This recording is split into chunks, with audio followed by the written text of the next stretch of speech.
দিনের আলোয় ফ্রান্সের রাজধানী প্যারিসের লুভর জাদুঘরে দুর্ধর্ষ চুরির ঘটনায় হাজার কোটি টাকা মূল্যের অলংকার খোয়া গেছে।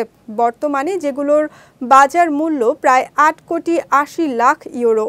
চুরি হওয়া সামগ্রীর মধ্যে রয়েছে রাজকীয় অলংকার ও মূল্যবান উপহার, যা ফ্রান্সের ইতিহাসের সঙ্গে জড়িয়ে আছে। বিস্তারিত জানাচ্ছেন শারমিন নিশু।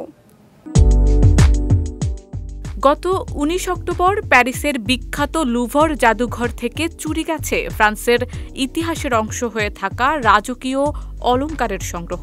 বাংলাদেশি মুদ্রায় এসব অলংকারের বর্তমান বাজার মূল্য প্রায় ১,২৪৭ কোটি টাকা।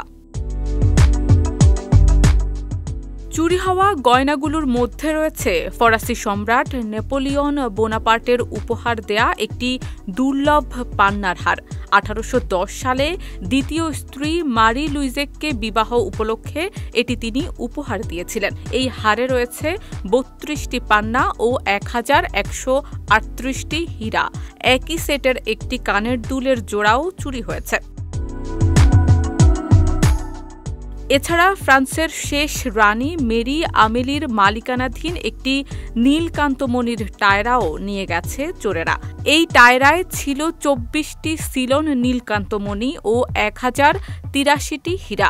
টায়রাটির সেট হিসেবে থাকা একটি হার এবং একজোড়া দুল থেকে একটি দুলও এখন নিখোঁজ। আরেকটি চুরি হওয়া গয়না হল তৃতীয় নেপোলিয়নের স্ত্রী সম্রাজ্ঞী ইউজেনির একটি টায়রা। এতে ২১২টি মুক্তা ও প্রায় ৩,০০০ হীরা বসানো ছিল। এছাড়া ২,৪০০ হীরা দিয়ে অলঙ্কৃত একটি বেল্ট এবং ১৮৫৫ সালের একটি সাদা হীরার ব্রোচও চুরি হয়েছে। ফরাসি সরকারি কৌঁসুলি লোর বেকো জানিয়েছে, এই অলংকারগুলোর অর্থমূল্য যত বিশাল, সাংস্কৃতিক ও ঐতিহাসিক গুরুত্ব তার চেয়েও বেশি। এগুলো ফ্রান্সের রাজকীয় ঐতিহ্যের অমূল্য প্রতীক। বিশেষজ্ঞদের আশঙ্কা, চুরি যাওয়া গয়নাগুলো হয়তো ইতোমধ্যেই দেশের বাইরে পাচার হয়ে গেছে, অথবা চোরেরা এগুলো গলিয়ে রত্ন ও ধাতু আলাদা করার চেষ্টা করতে পারে।